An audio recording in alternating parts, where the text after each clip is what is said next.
Hi, I'm Sherry McGill, and you're watching Lessons Learned.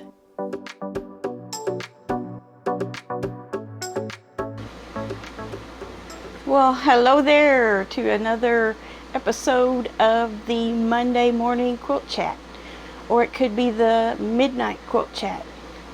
I don't know, depending on where you live, but here in the United States, it's some form of Monday morning just about everywhere. So today I'm going to chat with you a little while about all kinds of stuff. But while I'm doing that, I'm going to work on sashing some honeybee blocks. I've got 2 rows done already. I'm working on the tutorial aspect of this part of the construction of the quilt. I've done some recording, but I want to do sashing, and this is the up and down sashing between the rows, and I need to film some on the horizontal sashing and then the borders. So let's get it done in pieces and parts. Anybody that's been around long enough knows why I say pieces and parts. It has something to do with chicken. Let me know in the comments if you're old like me and you know why that's funny. Pieces and parts. Well, what did I do this weekend? I don't feel like I did too much of anything. I did work on some totally tulip blocks. Still need to do the tutorial aspect of that. I didn't work on some. I did 1. So now I have 2 blocks. They're hanging over here. I can't reach them or I'd show you. Anyway, I did that. Worked outside some more. I'm looking at my other 2 rows over here to see which block I want to put up underneath that one.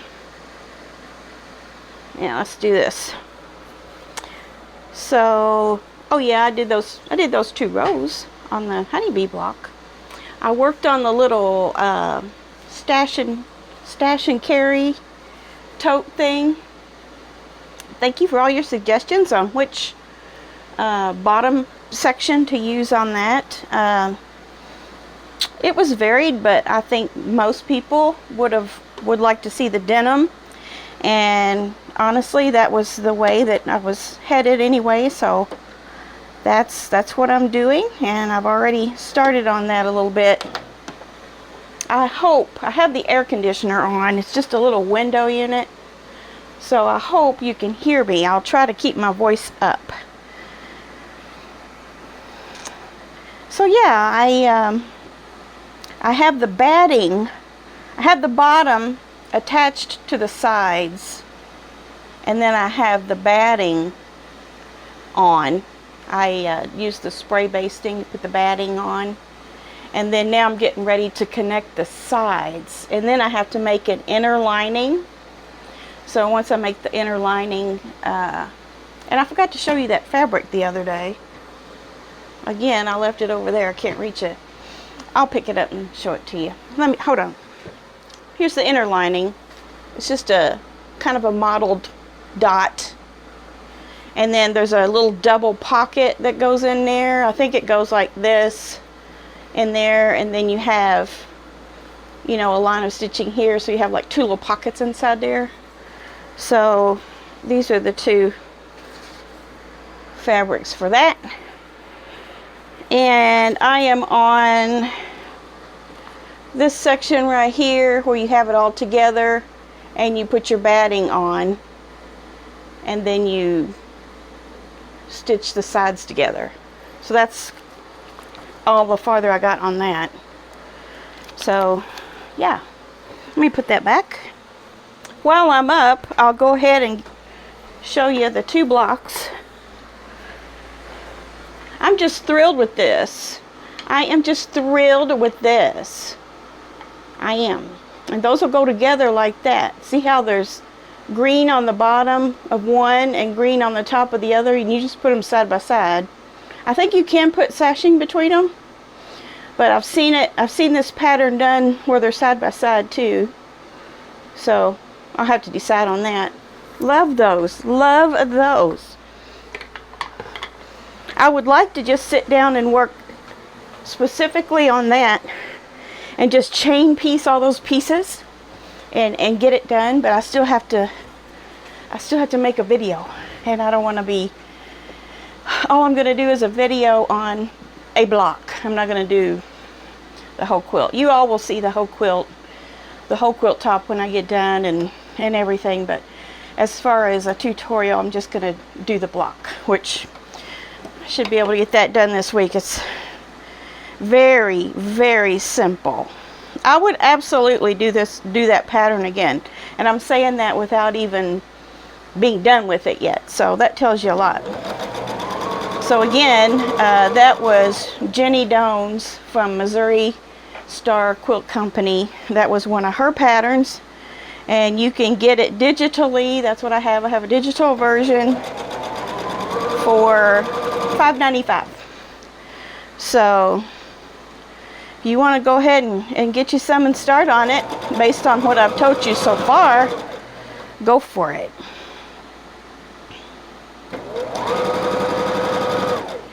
I know I told you guys I'm not a quilt designer, but I have been dabbling a little bit in designing a block for a quilt-along, like a summer quilt-along. If you think you would like to be interested in participating in a summer sew-along, I'll work a little harder on that, and maybe in a couple of weeks I'll have it ready to go. So I'm talking about creating diagrams, instructions, materials list, all that kind of thing. If you guys show enough interest, I'll move quickly on that.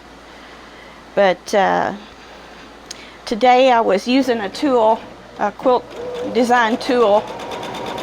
It wasn't electric quilt or iQuilt or anything like that. It's just the little, it's called Quilt Paper. It's just a little app that you can digitally draw on or shade in how you want it to look, and then be able to use that as a reference as to how the blocks look. So if I can get that worked out exactly the way I want it, which is looking pretty good, then I don't think it'll take me long at all before I could get some instructions out and a material list on it. Material list. Yeah, I'm just full of puns today, aren't I? I am getting more and more to where I am opening my seams to press them. I'm pressing them open. I think it takes all of the guesswork out of what to do with your seams. Now I know if you run your seam one way and then on the next row run it the other way, you can nicely feel where those seams will nest together. You hear people say nest your seams. Well, that's what they're talking about. You can go and put those seams together and feel the vertical or the perpendicular seam line, and you can feel how they just touch each other, one to one side, one to the other, and you know you've got it on there straight. Well, you lose that when you press them open. You don't really, you know, you don't have that bump quite as prominently as you do with pressed to one side seams. But at the same time, I don't know, I just feel that's just what I naturally want to do, just from having a regular sewing background. And I think I'm gonna make that a practice. What do you all think about that?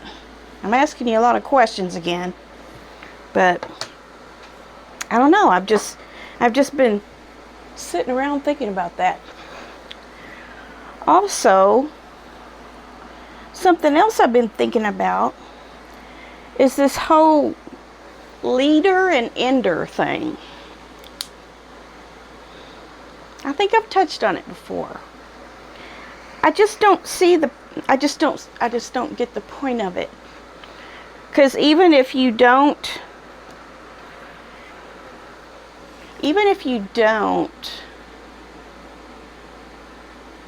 how do I want to say this? Even if that tail of your 2 threads that you start with aren't on your main piece, instead they're on that leader, you still got to cut it. So I guess what people are doing is maybe trying to avoid the little knots you get when you start a new seam. But you know, if you really know how to sew, you can avoid those. They're going to happen because you're going to forget to tend to your tack-on tails before you start. Because if you just put those tails back there, push them back there, and then start to sew and leave them back there, you're going to get that little nest of threads underneath. It doesn't matter if you have a super expensive machine, you're going to get them. So yeah, what you're supposed to do is take a hold of those threads very lightly. Put your material under there, your 2 pieces of fabric under there where the needle is, where you're going to start. Put your presser foot down, and the very moment that you put your foot on that foot pedal to make it sew, you let go. And you will never have that little nest thing on there. Well, I won't say you'll never have it, because if you've got a bobbin issue or a threading issue that's not right to start with, yeah, you're gonna have a knot there. But if everything's in order on your machine, just take those 2 little threads and just hold on to them for a second until you get to sewing, and then let them go. And also, it's kind of a good practice too, depending on, let's say you've got a fabric that's just really super thin and it just wants to go down into your throat plate there. You can also, along with hanging on to your threads, you can kind of pull your fabric towards you, again, ever so slightly, and that'll take off just beautifully. So try those things, and that way you don't have to have those silly leaders and enders. I don't know. That just seems like, don't get offended. Don't get offended. It's just that I don't have the background of those. Maybe if I started out doing that, I would love it. But I just feel like that's a lazy tacky, like Darlene says. That's the lazy tacky way. But yeah, I don't know. I'm just over the leaders and enders. I've had people ask me in the comments too, why don't you use leaders and enders?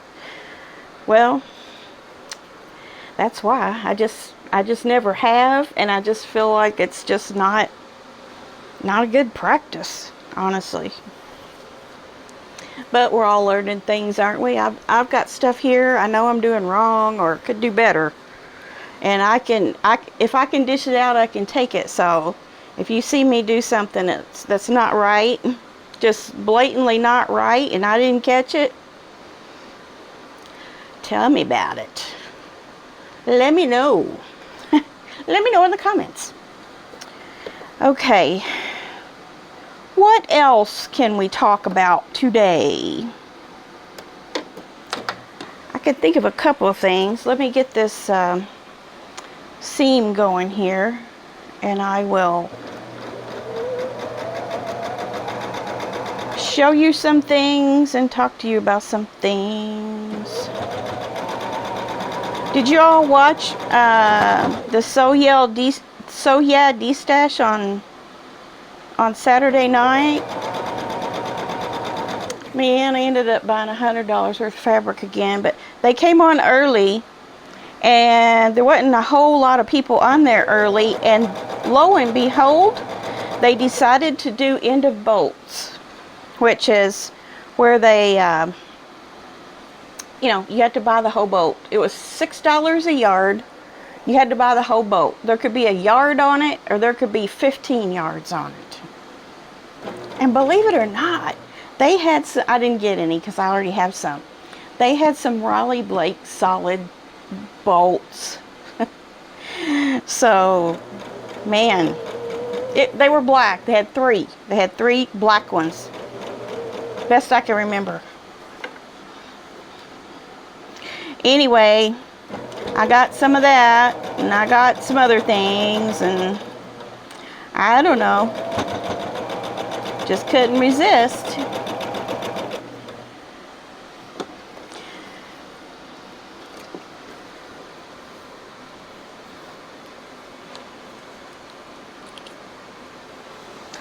I got my Annie's Charm Pack Club thing in the mail Saturday. I'll show you that.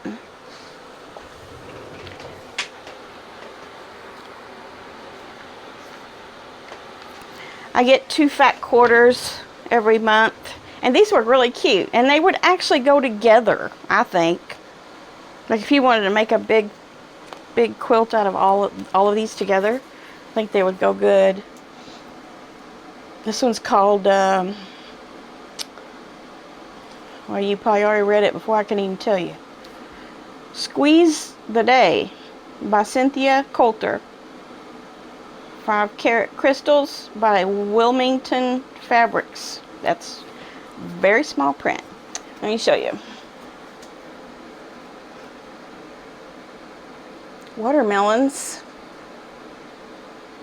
plaids, limes,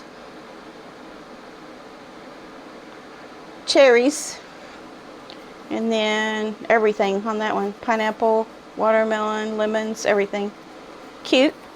I'll use that. This one's called Seashore Drive by Sherry and Chelsea. It's cute. Little ginghams, little daisies, little X's, little flowers. Very cute. That'd make a cute little girl quilt. Very cute little girl quilt. And I got this is from Annie's, just Annie's. You know what I'm talking about when I say Annie's, right? It's like a quilt store online. The shipping went up, I think it's, I don't know if I'll renew that because it's up to $32 with the tax. $32, that's like $16 for a charm pack. I don't know. I think it started out as $14.99, and this is only my second package, and it's already up to that much. What's going on? All right, this is a line of fabrics that I got from Soya. Ernest Sewell, if you're watching this, look away, because there's longhorns. For some reason, he doesn't like longhorns. I don't know the story behind that. But here we are. A little peach and gold flower. Longhorns. Kind of a mustard. A peach with gray flowers. No. A peach with white flowers. And kind of gray stems. And kind of a teal petal. Not petal. Leaf. This is from Art Gallery Fabrics. Nice stuff. Here is one that looks a little Aztec-y. Aztec or Navajo. Not sure which. They are very similar. Here's another one that's kind of like a medallion or a tile. It's on a cream background. It has shades of teal in it. And then there's this one. It's kind of a dark gray green, peach flowers, light teal leaves. It's pretty, isn't it? Like that. It's called Shine On by Sharon Holland, Art Gallery Fabrics. Feel the difference, it says. Yeah, they're very, very nice fabrics. There's just something about Art Gallery Fabrics that's not like others. It's probably going to ravel like the dickens, because if they're if they're slick like that, they tend to ravel a lot.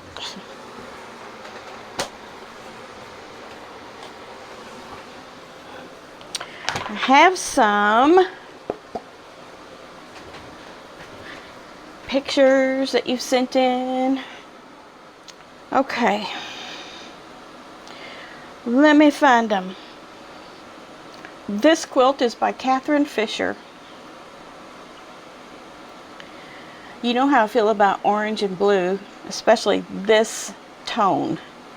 They go together very well. It's very mouth-watering. Love it. I'm trying to find what she said about it. She said, I wanted to share with you my finished quilt. It's 50 by 59. It was an intense 3-week marathon to get it done in time, and I can't wait to give it away next week. So this one was made as a gift. And those flowers in there look Polynesian to me, kind of tropical. But the blue and the orange together is mouth-watering. And look at the back. Kind of reminds you of Starry Night, doesn't it? But it's a perfect backing for it. Perfect. Very good job, Catherine. Dolores Rast. Bless your heart, Dolores. You took my abandoned panels and made something fantastic out of them. Yes, Dolores was one of our Moda panel winners, and she has got a table runner done out of those that looks so good. And look at her stippling, or her meandering that she did. Doesn't that look great? Love it. Love it. Now, I had one winner that never did give me their information. And I had my husband pick out an alternate winner today, and I forgot to bring that with me, and I can't remember the name. So I will post that at the end of this video. So if you are that person, then send me your address in the email, which is lessonslearnt2021@gmail.com. So there we go. Now I'm going to empty this email out because it's getting kind of full and it has a lot of images in it. So just to kind of keep things clean on here on my iPad, I'm going to get rid of all of those. So if you have sent me quilt pictures that I have not shared, send them again, because I'm getting ready to just wipe this clean and start over, because I have so many in here and it's getting to where each week I can't remember where I left off without going to the video and watching it, and who has time for that? So if you would please just send me anything you want to send me that you have sent me again, feel free, and I'll share it. But I'm confused now as to where I left off last time. Very good job, Dolores. Very good job. And I love your light peach backing you used for it as well. I'm showing that on here. I can't quit looking at it. I just want to touch it. Makes me want to go back and do meandering on mine. I did a crosshatch thing, didn't I? I think I did. This looks really nice.